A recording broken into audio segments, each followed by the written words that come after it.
Welcome to the award-winning Consumer Finance Monitor podcast, where we explore important new developments in the world of consumer financial services and what they mean for your business, your customers, and the industry.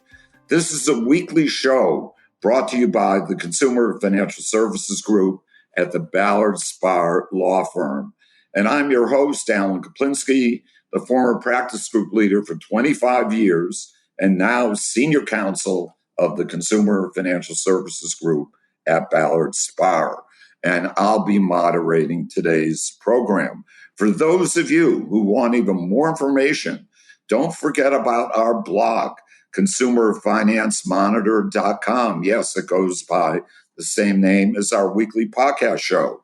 We've hosted our blog since July 21, 2011, the very same date that the CFPB became operational. So there's a lot of relevant industry content there. We also regularly host webinars on subjects of interest to those in the industry. So to subscribe to our blog or to get on the list for our webinars, please visit us at ballardspahr.com. And if you like our podcast, please let us know about it. You can leave us a review wherever you obtain your podcast shows, be it Apple, YouTube, Spotify, or any other platform. Also, please let us know if you have any ideas for other topics that we should cover and speakers that we should consider inviting as guests on our show. Well, as regular listeners of our show know, we spent a lot of time talking about the Consumer Financial Protection Bureau, or the CFPB. I thought it was high time that we spend some time talking about the Federal Trade Commission, or FTC, which is the other federal agency that focuses to a great extent on consumer protection law. They have a dual mandate. Also, they enforce the antitrust laws. We're not going to talk about that very much today, but we are going to talk very much about the Federal Trade Commission. There is a lot going on there, and a lot has happened there since President Trump's inauguration on January 20th, and I couldn't think of anybody more qualified to talk about these issues than Professor Stephen Calkins. Let me tell you just a little bit about Professor Calkins. He's a professor at law at Wayne State University in Detroit, where he teaches antitrust, consumer law, and torts. He's a former general counsel of the Federal Trade Commission, a former senior counsel to a major Washington law firm, and a former commissioner of Ireland's Competition and Consumer Protection Commission. So, Stephen, a very warm welcome to you. Really delighted that you're on our program today. Well, Alan, I'm delighted to be here. I'm always excited to talk about the Federal Trade Commission, and so thank you for hosting me. I look forward to our conversation. Terrific. Well, we're going to start out with the governance of the Federal Trade Commission, because that's really where there's a lot of activity right now. A lot has happened since January 20, which I think, hasn't probably gotten as much attention as it should have gotten because of the absolute chaos that's going on at the CFPB. And in many respects, I think what's happened at the FTC has not really caught the public's attention quite as much as the CFPB. But let's start with some basics. What does the Federal Trade Commission Act say about who governs the FTC and what constitutes a quorum? Maybe you could just tell us how that works, and then we'll get into what happened. The Federal Trade Commission is a bipartisan collegial body. The statute says that no more than 3 commissioners can be from the same party.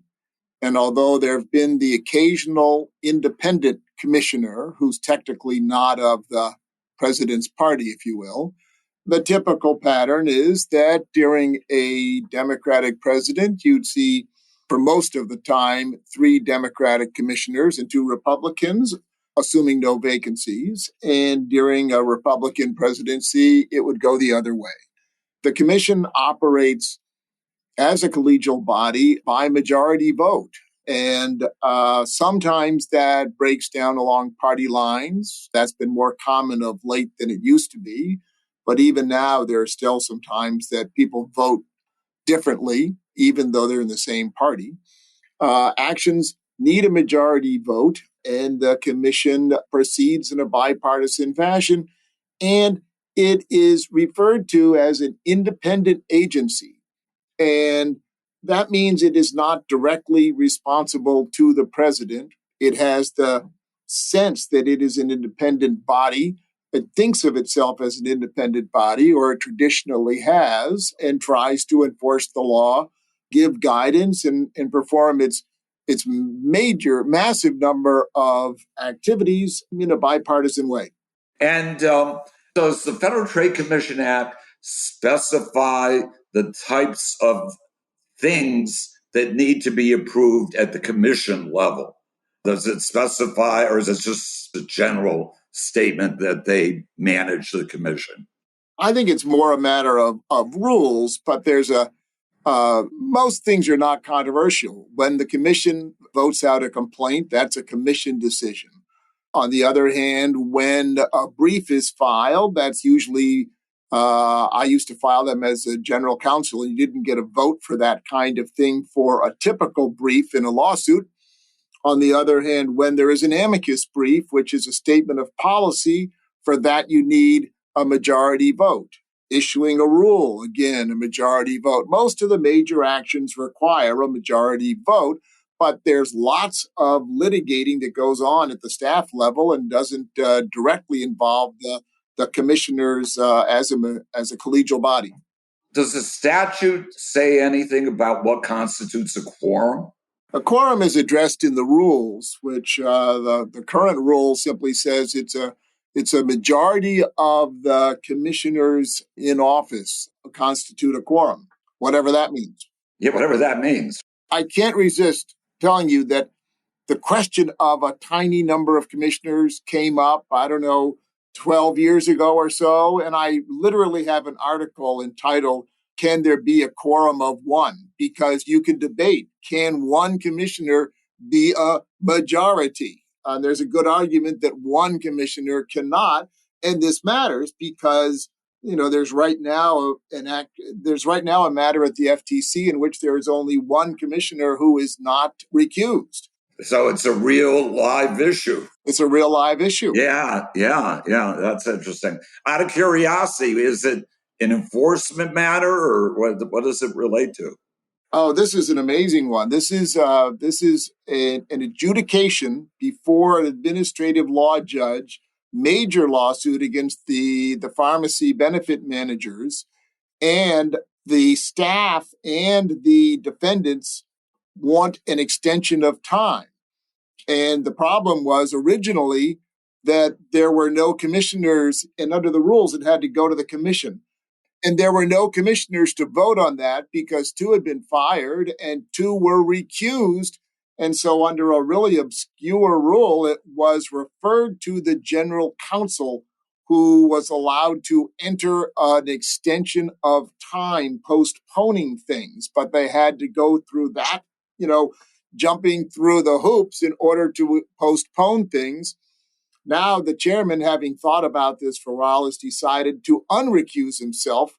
And so now we have one commissioner. But yeah, there's a real live case where they have just been trying to get a postponement and they couldn't do it because there was no commissioner to vote on it. Okay. So let's now talk about what happened after the inauguration, where the changes occurred and who became chairman and who resigned, and then some people got fired. So maybe why don't you, if you could, Stephen, walk us chronologically through what happened so our listeners can fully grasp what's going on.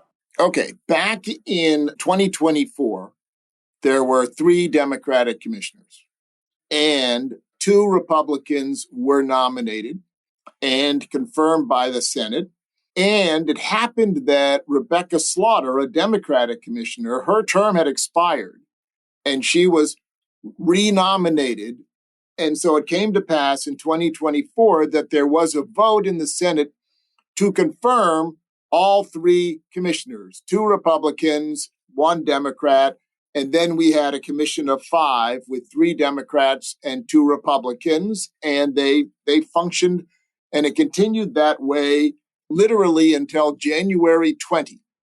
At the FTC, a president can, on any day, say who the president wants as the chair of the Federal Trade Commission. And on January 20, President Trump had someone from the White House communicate that Democratic chair Lina Khan was demoted and became a regular commissioner, and Republican chair Ferguson was promoted and became the chairman, and that was on the FTC website on January 20, at which point we had a Republican chairman, but a commission still 3-2 Democratic majority. In a couple of weeks after that, former chair Lina Khan resigned and went back to private life, and the commission now was a 2-2 commission. Mark Meador, a Republican, has been nominated by the White House, has had a hearing and been voted out of committee and is waiting for a vote on the floor. But in the meantime, it was a 2-2 commission. Then one day, Becca Slaughter was picking up her daughter from gymnastics, and she got an email. This was March 18, I think. She got an email from a personnel office saying that she was fired. And she reached out to her other Democratic colleague, Commissioner Bedoya, who was picking up his daughter from gymnastics, and told him he should check his emails. And he checked his emails, and he had been fired.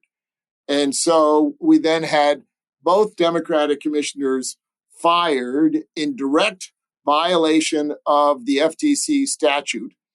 And those two commissioners have now filed a lawsuit in federal district court asking for a declaration that this was unlawful.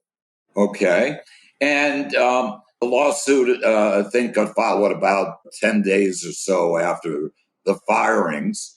What President Trump did in firing these Democratic commissioners in apparent contravention of the Federal Trade Commission Act, which in so many words requires, it allows the president to fire a commissioner for just cause. That's not the language that's used in the FTC Act, but that is a shorthand way of, I think, characterizing it. Wasn't the first time that he did something like that with respect to other independent agencies who have similar language in the statute. In other words, am I right that he did it with, I think, the NLRB? He did it with maybe one or two other agencies. So there's a little bit of history here. Maybe you could tell us about that.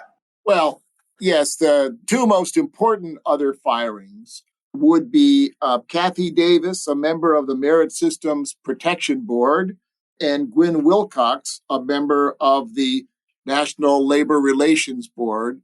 In both cases, people who could be fired according to the statute only for cause, and there was no attempt to say they were being fired for cause. And they both went to court. They both got district court to enter an order requiring that they be placed back on their agencies.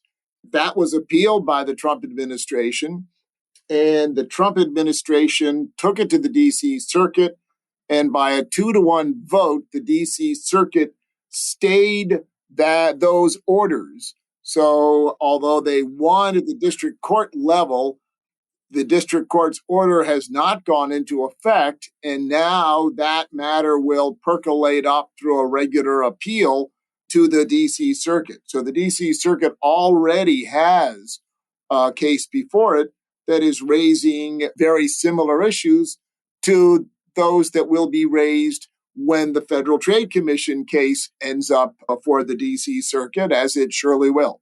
And am I right that this NLRB case is that it came up that the district court had issued a preliminary injunction, and of course there's the right to appeal either the granting or denial of a preliminary injunction, and an appeal got taken, and then the government didn't want, if there had not been a stay granted, I take it that member of the NLRB could have gone back to her office and said, I'm here pursuant to a court order.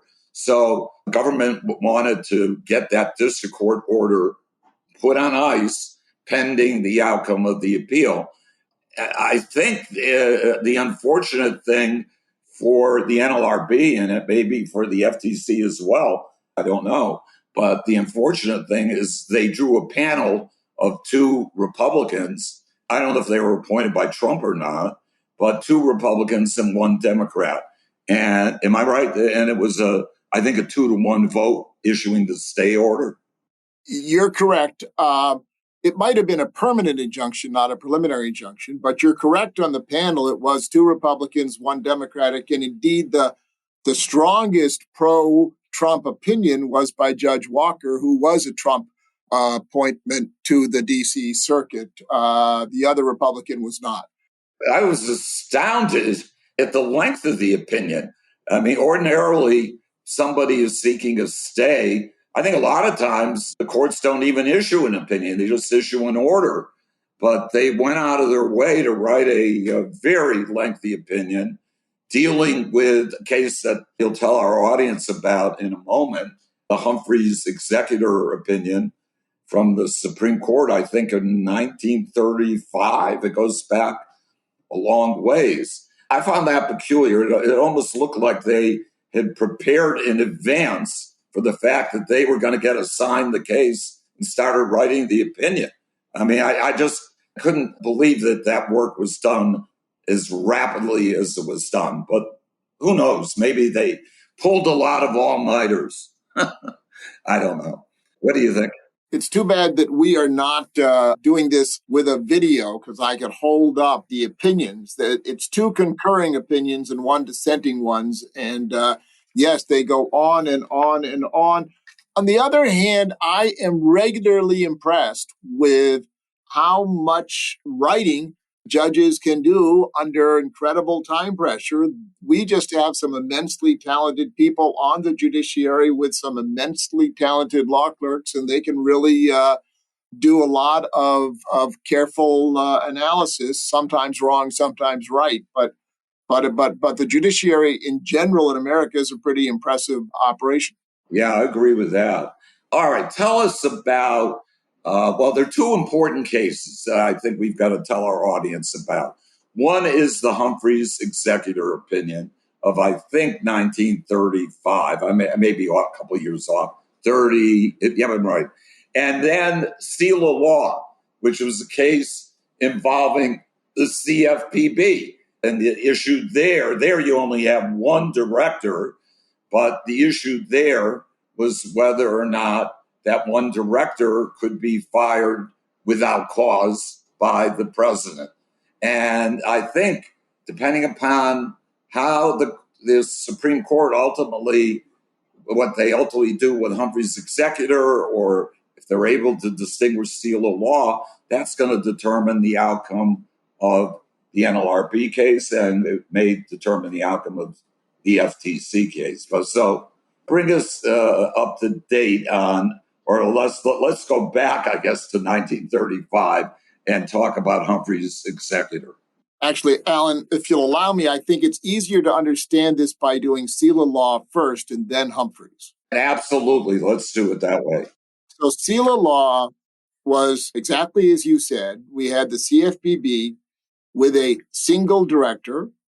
That had been debated up on Capitol Hill. Indeed, I testified when the legislation was pending in favor of a multi-member body, and Congress did not follow my advice. Originally, Stephen, if I recall, it was introduced, the bill was introduced. Didn't they have a 5-member commission, and it got changed when it went over to either the Senate or the House. Originally, Elizabeth Warren, who was the architect, or she created the blueprint for the CFPB. She contemplated a 5-member commission, as I recall. That's beyond my memory. I know I favored a 5-member commission.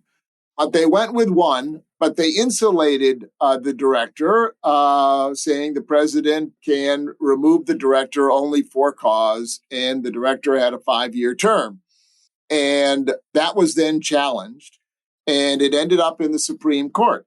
The lead opinion was by Chief Justice Roberts. It was basically a 5-4 court. The 4 were sort of in funny places and such, but on the principal opinions, it was 5 justices. And the Chief Justice wrote that, quote, "The president's removal power is the rule, not the exception." And the idea is that the president is the place where executive power is housed. If you go and you look at Article 2 of the Constitution, it says that the executive power shall be vested in a president. And the court said that when the executive power is vested in a president needs to have staff that can carry out this executive power.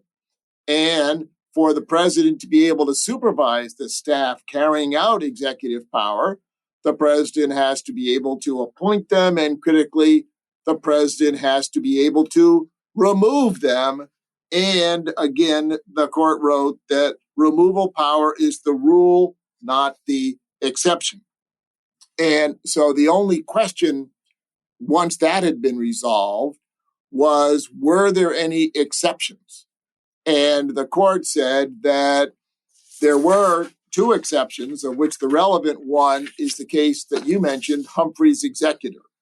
And the court wrote that, quote, "While we do not revisit Humphrey's executor or any other president today, we decline to elevate it into a freestanding invitation for Congress to impose additional restrictions on the president's removal authority." In other words, saying that we are going to limit Humphrey's executor to where it was. And that then the court ended up saying, so therefore the president has to be able to fire the CFPB director. And that became law. And instantly the CFPB director began serving at the pleasure of the president. And that's the world that we're in today. And indeed, you know very well how quickly the Trump administration has fired. Well, actually, they took their time. It was amazing to me that they took so much time firing Rohit Chopra. But they eventually got around to it, and now they have their own acting director. Yeah, they were waiting for Bissett to be confirmed by the Senate as Treasury Secretary, so that they'd have someone to fill. They couldn't fire Chopra unless they had somebody to fill the slot, because if they had done that, then the existing deputy director of the CFPB would have become the acting director. And they didn't want that to happen because she was really aligned with the Democrats. So that's the reason, I think, for the delay. But anyway, tell me this, Stephen. In the seal of law opinion, did the court distinguish Humphrey's executor, or did it just say, we're not going to address Humphrey's executor, or we're going to deal only with what's going on at the CFPB? It was an easy case because the CFPB had only one head, a director, and that was a very different arrangement than the Federal Trade Commission, which was the subject of the Humphrey's executor case. So all they had to decide in seal of law was, what's the general rule? Answer: the president can fire everybody who's doing any executive or substantial executive power exercise. And then should we follow the exception in Humphrey's executor? Answer: no, very different. And so there you go. So we go back to Humphrey's executor then. 1935, President Roosevelt does not like FTC Commissioner Humphrey, who was a bit of a loose cannon and did a bunch of unusual things and was quite controversial. And President Roosevelt, at least once, I think twice, asked for his resignation, and he refused. And finally, President Roosevelt, in violation of the statute, fired him, at which point he up and died. I've not read that he died because he had been fired, but he did die. And his estate said, why not go and ask for back pay, and sued for back pay, saying he had been wrongly fired. And that's the case that ends up in the United States Supreme Court, and why it's known as Humphrey's executor, as opposed to something more normal for an important case. Okay, so we get up there, and the court says, well, it looks at that same Constitution, Article 2, right, which says, again, that the executive power shall be vested in the president. And so then the question presented, and indeed it was a specific question put to them by a lower court, was, is the Federal Trade Commission constitutional given that Article 2? And the court unanimously said that yes, Congress may create a body like the Federal Trade Commission. And quoting from the opinion, wrote that, quote, in filling in and administering the details embodied by that general standard, the commission acts in part quasi-legislatively and in part quasi-judicially. And since it was a quasi-legislative and a quasi-judicial body, it was not, said the court, exercising the substantial executive power that had to be exercised only under Article 2. That was a different era when there was more faith in administrative agencies and the concept and the ideal of administrative agencies. That was when we were slowly getting the world of the SEC and the FCC and the Consumer Product Safety Commission and on and on. And they followed this bipartisan model, quasi-judicial, quasi-legislative, and we ended up with this structure of administrative agencies. And then conservative commentators and judges have been attacking that structure for the last number of years and have been winning case after case after case. And now most people regard Humphrey's executor as being on life support and with a very uncertain lifespan. Right. Now, I know you weren't at the FTC in 1935. I am old, but not that old. No, right. In terms of the functions performed and the powers that the FTC had in 1935, they any different today? I mean, I recognize that nobody likes the administrative state and agencies are on the out, and the Supreme Court overruled the Chevron doctrine, and they're not respected the same. But let's put that aside. Let's just talk about the powers that they had. Were they much different back in 35? That it'll make it easy for the Supreme Court to say, well, that was a different kind of FTC than what we have today. Two things. One, critics of Humphrey's executor say that even in 1935, the Supreme Court misdescribed what the FTC did. And so a critic would say that Humphrey's executor should be limited not to what the FTC did in 1935, but rather to what the Supreme Court said it did. But more generally, to your point, Congress has added lots of powers to the FTC over the years. I want to come back to that in a bit. And the FTC has engaged in activities that were reasonably different from what was occurring back in 1935. Back in 1935, the FTC did a lot of advice giving and it did a lot of administrative adjudication, where a matter would be heard before an administrative law judge, appealed to the commissioners, just like the PBM matter that we were talking about before. And the commissioners would enter a cease and desist order, which technically was enforceable only if there was a court order. And so the Supreme Court regarded that as quasi-judicial because it was something that the FTC commissioners would enter, a cease and desist, but enforceable if there was resistance, only if the matter were taken to court. Now, realistically, what really happens is the cases get appealed to a court of appeals. So that was a lot of what the FTC did. Then over time, the FTC became enamored of going to federal district court and filing lawsuits. And now when there is a merger proceeding, the typical action by the Federal Trade Commission is to go to federal district court and seek a preliminary injunction. And then in terms of consumer matters, the FTC will file many more actions in federal district court than it does administrative before a law judge. So if you wanted to say the FTC of today is different from the FTC of those days, you could say that, and there would be considerable purchase in your argument. So tell me if I'm wrong here. When the Supreme Court decided Humphrey's executor, they talked about having quasi-legislative and quasi-judicial functions. And because of that, it didn't fit. It wasn't an executive power that they were, dealing with. It was just different.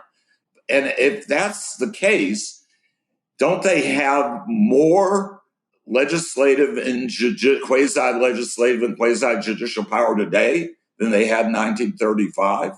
I mean, it seems like the opposite is the case, and it would seem like it would make it even more important that they say that the executive doesn't have the right, without cause, to fire commissioners.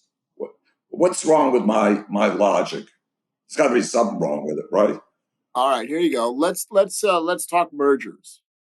In theory, most mergers tried before an administrative law judge with a recommendation to the commissioners who make a decision, and then that can be enforced in federal court. And so therefore it fits nicely with that quasi-judicial description. The problem is that works only if you don't care about a merger being consummated while the adjudication is pending. And since 1976, major mergers have been notified to the two antitrust agencies. And in the typical merger proceeding that the FTC handles, think Kroger-Albertson, which the FTC looked into. The FTC goes to a federal district court and says, Your Honor, please enjoin this merger pending our adjudication back before the administrative law judge, which is how we're going to address this merger. And when the FTC is successful, the court, as in Kroger-Albertson, enters an injunction saying you may not close pending the FTC's administrative adjudication.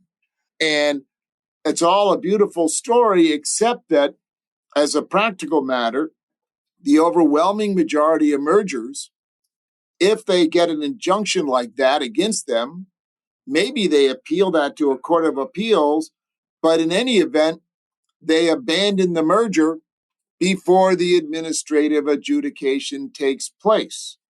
And vice versa, most of the time when the FTC fails to get an injunction and it thinks it's had a fair hearing, the FTC staff does not pursue the matter in administrative adjudication.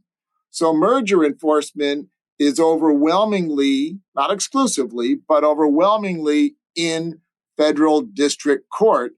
And although I'm a fan of the FTC, and I really like the bipartisan approach. I like the collegial approach. I hope it stays the way it is.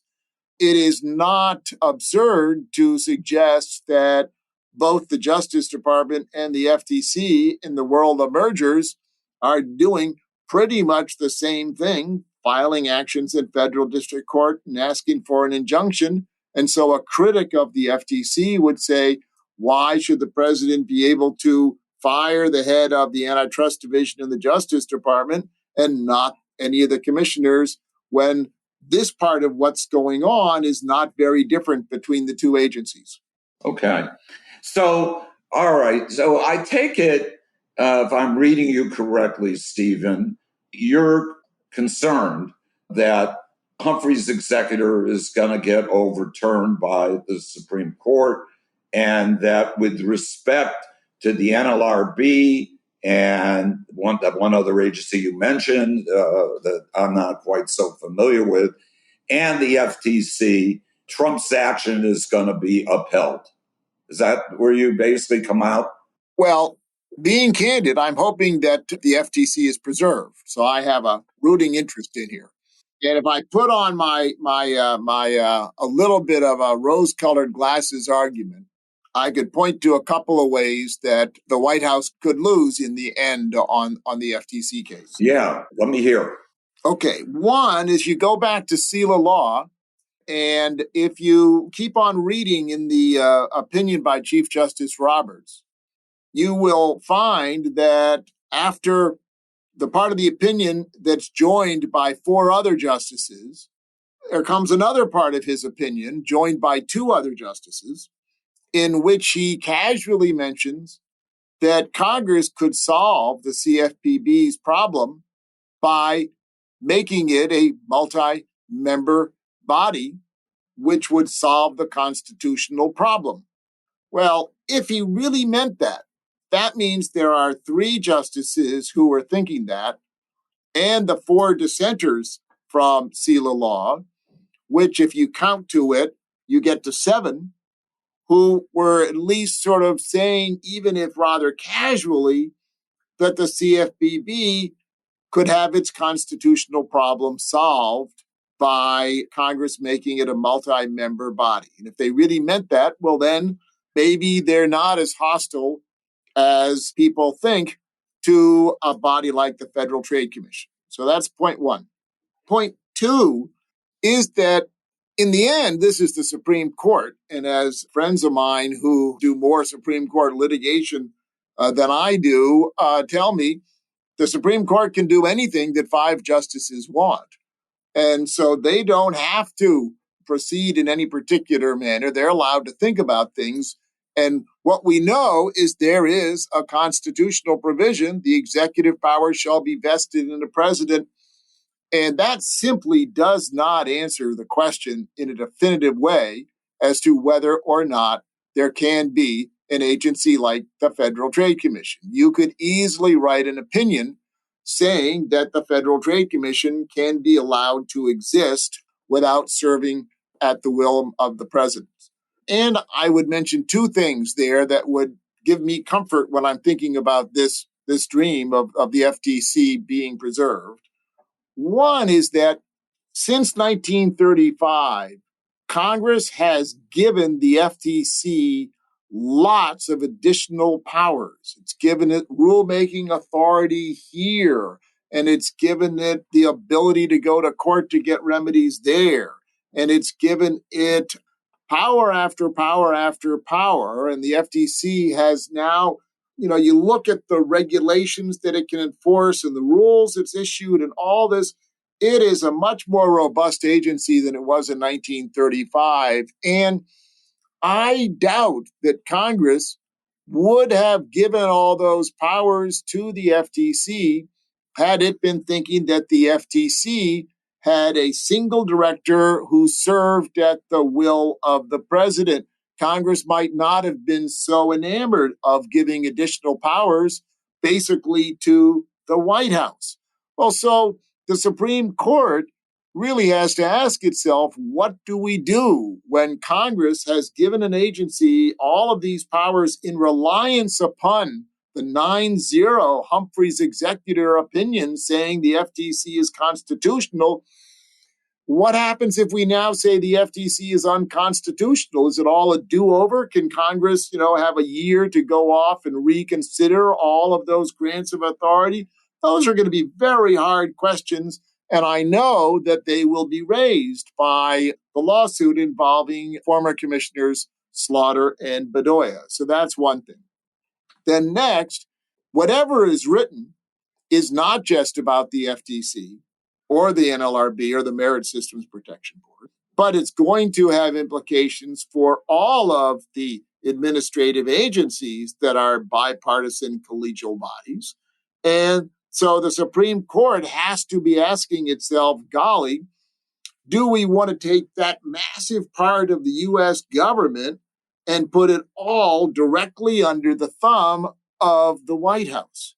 And of course, as you mentioned earlier, the most scary thought for a number of people is the idea that the Federal Reserve Board, collegial body like the Federal Trade Commission, where people have terms of office and cannot be removed except for misconduct and such, do we really want to say that Donald Trump, who has just cratered the world stock markets with, in my view, a totally poorly thought out economic policy about tariffs, does the Supreme Court want to give that man the ability to fire every member of the Federal Reserve Board and appoint lackeys who will slam interest rates way down?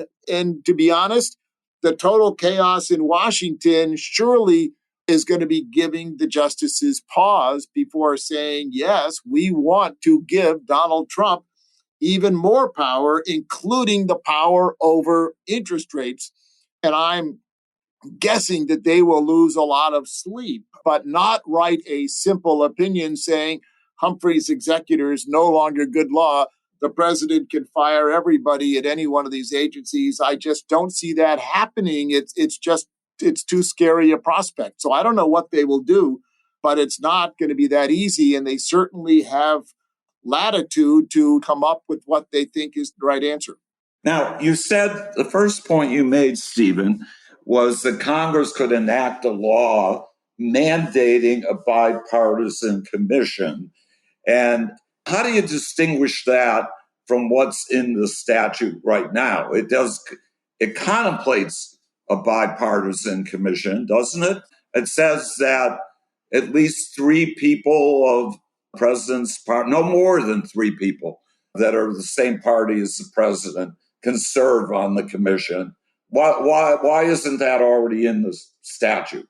Well, the reference I made was to the part of Chief Justice Roberts' opinion when he said the problem could be solved. And what he wrote, and I'll quote, was, "Our severability analysis does not foreclose Congress from pursuing alternative responses to the problem, for example, converting the CFPB into a multi-member agency."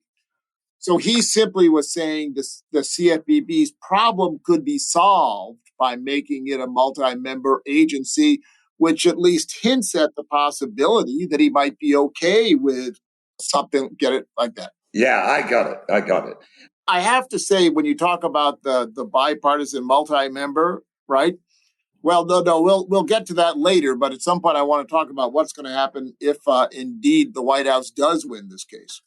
Yeah, all right. Well, let's talk about that, because I do have some other topics that I want to get to. But yeah, let's get to that point right now. Let's assume the White House wins the case. The White House wins the case. The statute is still on the books. No more than 3 commissioners from one party. And so then the question is, what happens then? Presumably, the White House could, if it wanted, go off and find people who are not Republicans to put on the commission. But I very much doubt that the Democrats on Capitol Hill would cooperate in that endeavor the way that has been customary since, I think, for 30, 40 years, something like that. So you wonder what it would mean. And realistically, even if the White House found some non-Republicans to put on the commission, would it do that, or would it simply not appoint those other two? My guess is it would say, I'm not going to appoint the other two. The non-Republicans would not agree to serve, and the White House would just not appoint them. And so we'd have an all-Republican commission. And then assuming, at some point you get a Democratic president, at which point, what happens? And maybe the president fires the three Republicans and appoints Democrats and so on and so forth. The bottom line is that the model does not work. The Federal Trade Commission would no longer be a bipartisan agency. Even today, the two commissioners up there know they could be fired by the White House this afternoon. And so they're not really independent in any meaningful way. Indeed, I was just told by a reporter that Chairman Ferguson asked a question, said that if the White House asked him to dismiss a case, he would dismiss the case. So he is not thinking of the agency as an independent agency, but rather as an agency that works for the White House. Well, when it becomes accepted that the Federal Trade Commission is just an arm of the White House and works for the White House, then somebody is going to revisit the question, in my view, of should we have two entities working for the White House filing merger challenges in federal court? And although the Commerce Committee likes having the Federal Trade Commission have a lot of power because then they can supervise a powerful agency, my guess is that once the FTC is just an arm of the White House, it's not going to be too long before competition enforcement will be taken away from the FTC and moved entirely into the Justice Department. And my guess is that it won't be too long before somebody is going to say, does it really make sense to have a CFPB separate from the FTC when they're both entities that work right directly for the White House? And somebody will end up saying, okay, let's merge those two into a single consumer agency headed by a single director. And that will be the end of the Federal Trade Commission. Because if it's not a bipartisan, multi-member body in any meaningful sense, then it's no longer the Federal Trade Commission. And I think that it will be put out of existence. And if I'm on a program with you 10 years from now, you'll describe me as the former General Counsel from the former Federal Trade Commission. And also, let's mention just one other thing related to this issue of governance.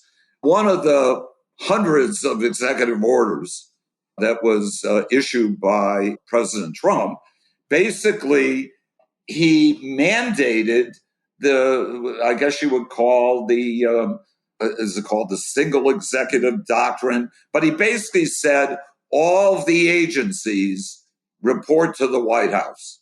They all report to me.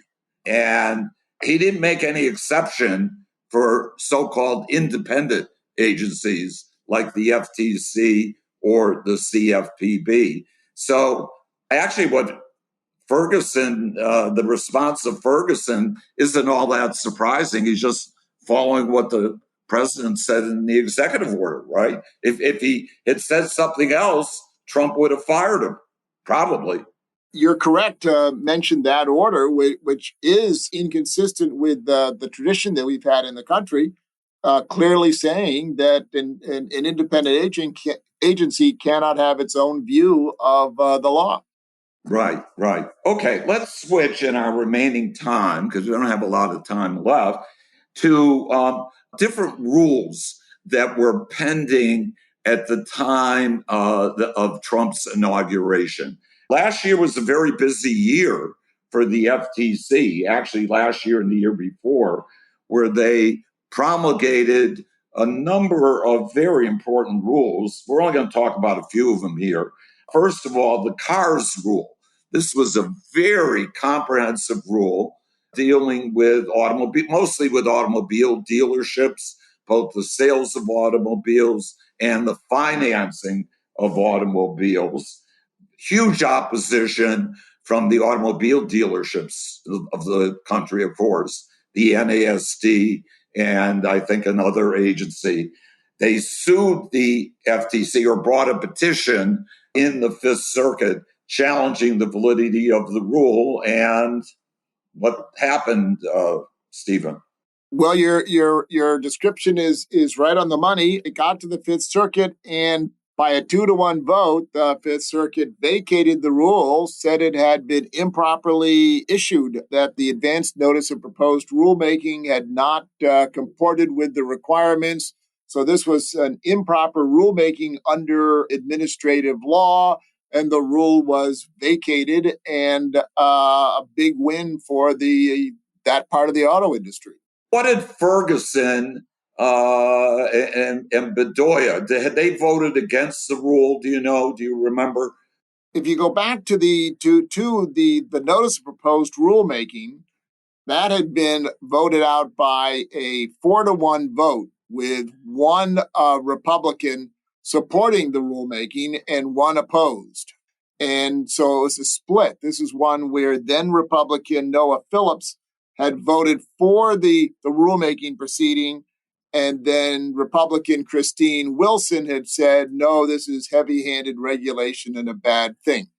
The rule itself was voted out 3-0 when there were no Republicans. I regret that the Biden administration spent a lot of time leaving 2 vacancies on the commission. And so the vision of a bipartisan agency was not realized for a lot of the Biden administration. And this is part of that, is that we had a 3-0 vote. And so instead of it being a bipartisan rule supported by Republicans and Democrats alike, it can be criticized as merely a Democratic rule put up there only by the Lina Khan and her fellow Democrats. But in any event, we now will get to see, because that Fifth Circuit opinion, that was January 27, and the agency is going to have to be deciding, if it is not already, I haven't checked, whether or not it will seek rehearing en banc and whether or not it would seek certiorari and all that sort of stuff. Yeah. My guess is just instinct. It'll let it die on the vine. That it won't. That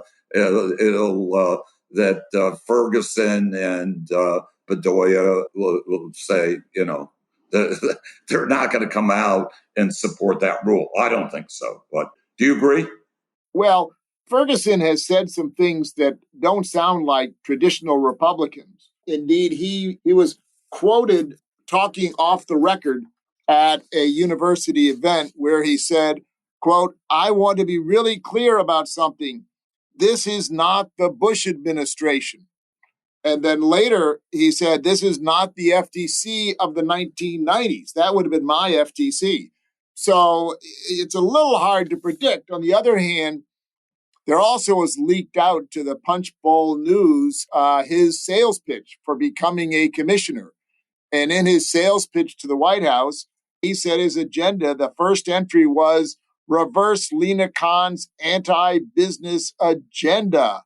So he's very much saying that he doesn't want to do too much heavy-handed rulemaking. So how's that play out on this one? It could well be the way you go. On the other hand, if this rule was going after deception and bait and switch tactics, I can't answer that question. What they'll do, it's hard to predict in this day and age. Yeah, they could try to narrow the rule, I guess. Although my thinking is also, I think, supported by the fact that it would be viewed as adding insult to injury on the auto dealers in the aftermath of the tariffs that Trump has imposed on the importing autos and importing auto parts. But we'll see. Click to cancel. Maybe if you could describe quickly what that rule is and where that stands. So this is a sort of negative option when you're on a website and you end up signed up for some service, and especially a monthly kind of fee. How easy is it for you to get out of that? And this rule said it had to be much easier to get out of that than it would have been otherwise. And that was adopted by a 3-2 vote, with the 2 Republicans, Ferguson and Holyoke, voting no, and Holyoke writing a very strong dissent saying that this is improper.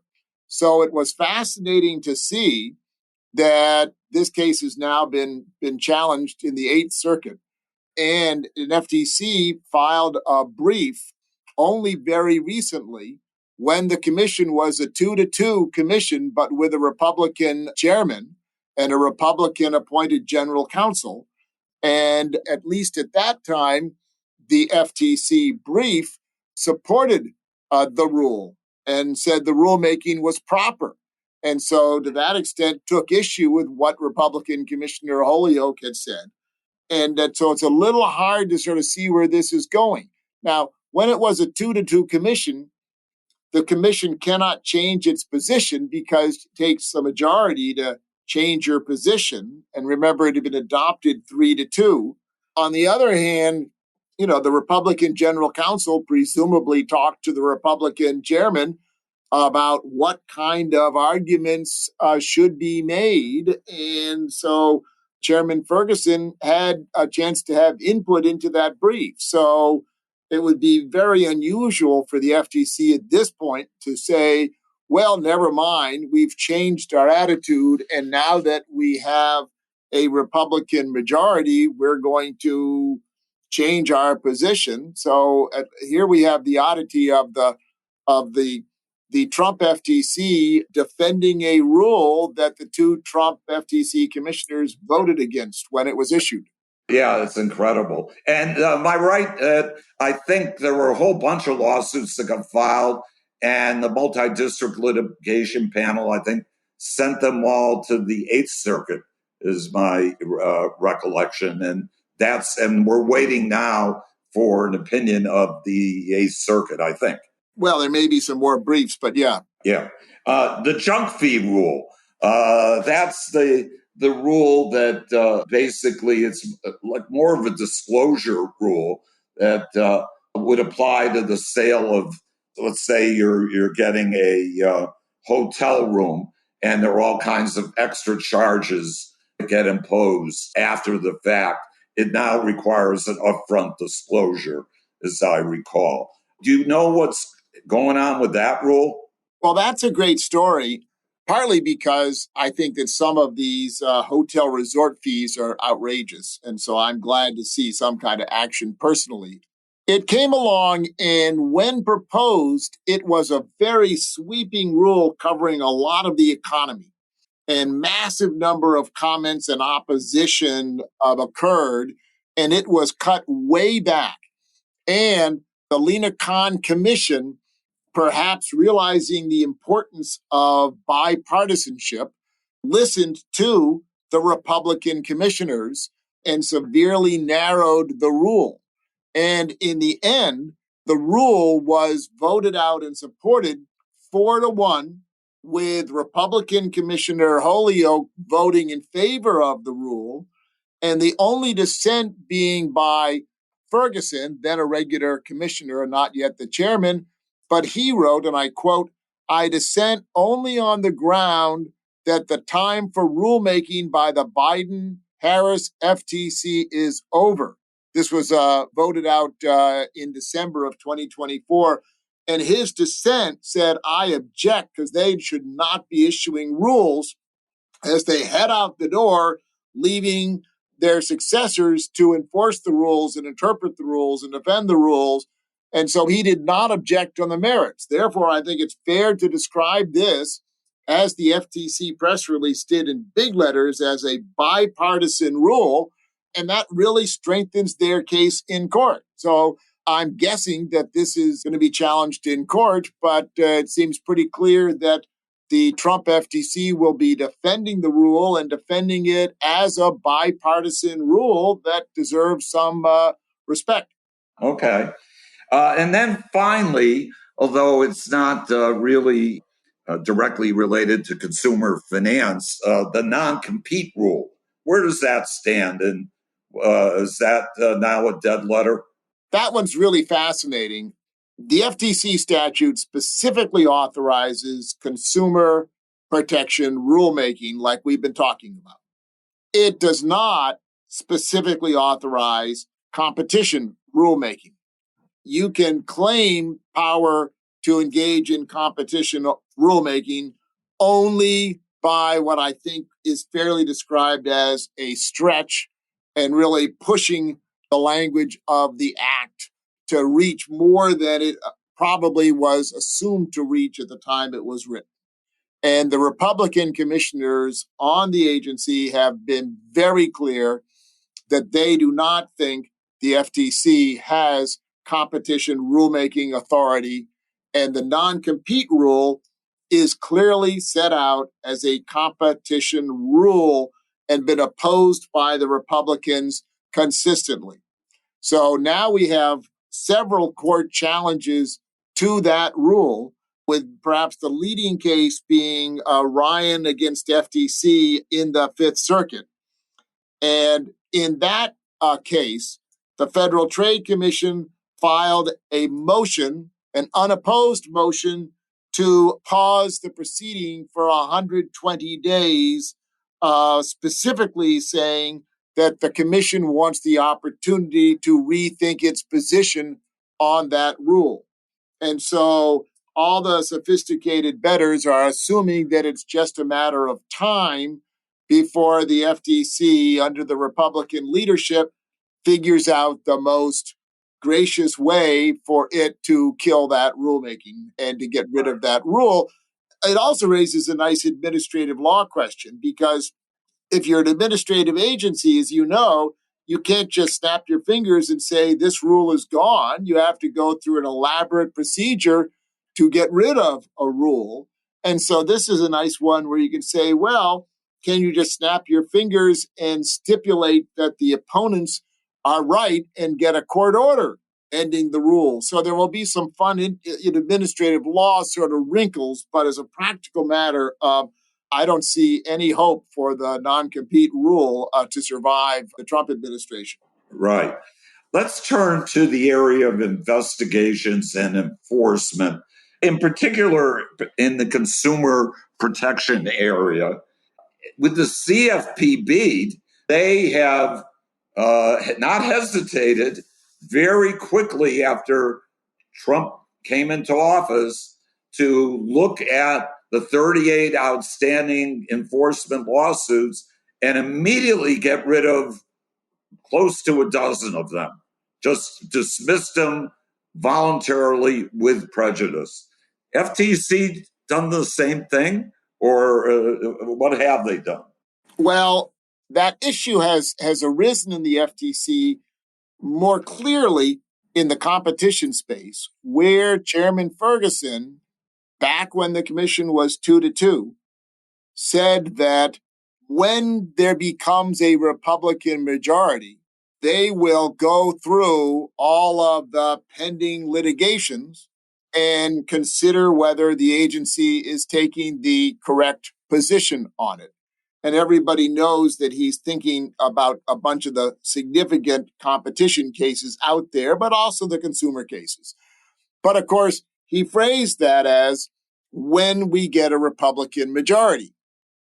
Well, so fast forward a week or two or three, he now has a Republican majority because it's now 2-0 instead of 2-2.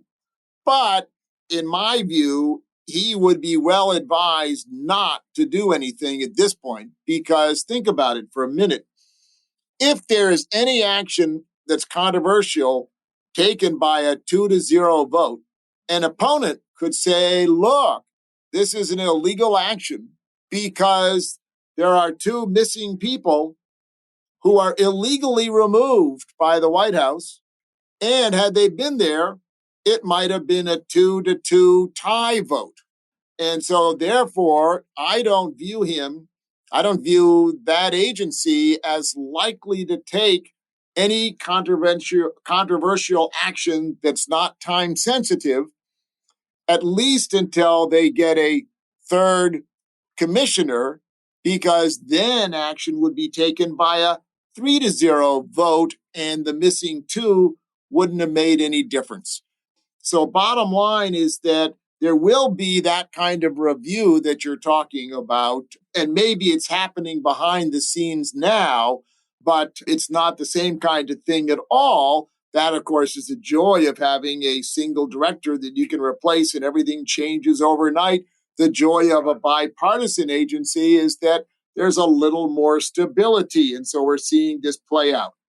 Now, having said that, the last thing I want to say on this is that Rohit Chopra took as you know, took a lot of actions that offended all sorts of people in the business community. And so that agency had a series of actions that were ripe for review and abandonment if you had a more pro-business approach. The FTC, a lot of what the FTC does on the consumer side is a motherhood and apple pie, taking actions against fraudsters, which has traditionally been done on a bipartisan basis. So there's controversy about some of the rulemaking, but less so about the enforcement actions. And in terms of the controversial enforcement actions, those are more on the competition side, where the FTC has big deal cases against Facebook and a big deal case against Amazon, actually a consumer case against Amazon too. But on that, Chairman Ferguson has said that he's very supportive of the big cases against tech firms. And so the body language, the verbal language is stay the course on the big lawsuits. I see. Yeah. Final thing I want to ask you about before we wrap it up, Stephen. What impact, if any, has Doge had on the FTC? Have they had to lay off a lot of people, or have they remained untouched by the effort of the Trump administration to do a massive reduction in force? So on that, people have been reduced, have been laid off. When the Office of Policy Planning reportedly has lost almost all of the lawyers who worked there. And Chairman Ferguson, one of his first acts was to have a big pronouncement about DEI, saying we're out of the DEI business and all the people doing DEI are laid off and things. And you know that the infamous requirement that you type up 5 bullet points of what you did in the last week. Well, I have friends who are career staff there, and they got emails like that and got inconsistent advice from the leadership about what they were supposed to do in response to that. But so that's happened. There have been some layoffs, but not the mass carnage that we've seen in other places. The most interesting wrinkle that occurred at the FTC came in the FTC's case against Amazon, a consumer case against Amazon, but a big deal case where you had this immensely unhappy experience where a 20-year career veteran at the FTC talking in federal court, I think remotely on a phone line or a Zoom something, open to the public, asked for a postponement, an extension of time, telling the judge that we just don't have the resources sufficient to meet these deadlines. And the judge pushed back a little, and the poor career staffer said, look, I know this is sort of unusual, but we don't have enough staffing and there's a hiring freeze. And so we can't add people. And the judge said, is this because of Doge? And the answer was, well, some people laid off and other folks have simply left, but we're so down. And the staffer went on and said, we have been told we have to use the cheapest available vendor. And so for transcripts, we've had to go to a very cheap firm that takes 18 days to get the transcript back to us. So it slows us down. And in terms of travel, I know this is unusual, but all of our credit cards have been reduced. Their balance, our travel credit cards, the balance has been reduced to $1, which means we have to go through huge challenges to be able to do travel necessary for the case. So we're requesting an extension of time. And then later that same afternoon, that same poor 20-year veteran staffer at the FTC submitted a letter to the judge saying, Your Honor, when I spoke earlier, I was mistaken. We, in fact, have sufficient resources to pursue the case and will meet every court-imposed deadline. And I regret any misunderstanding. And if that's not awkward and painful, I don't know what is. Yeah, and maybe that's a good way to end our program today, Stephen. Want to thank you again for taking the time to share with us, what's happening at the FTC, with all the experience that you've had at being general counsel there and teaching about the FTC. We really are honored to have you on our program. So again, thank you. It was a pleasure to be here. Thank you for your questions. I enjoyed the conversation, and it's great to be able to reach out to your impressive listenership and share some thoughts about very interesting times. Yeah, thank you. And to make sure you don't miss any of our future episodes, please subscribe to our show on your favorite podcast platform, Apple Podcasts, YouTube, Spotify, or wherever you listen. And don't forget to check out our blog, consumerfinancemonitor.com, for daily insights on the consumer finance industry. And if you have any questions or suggestions for our show, please email us at podcast, that's singular, podcast@ballardspar.com. Stay tuned each Thursday for a new episode of our show. Thank you for listening and have a good day.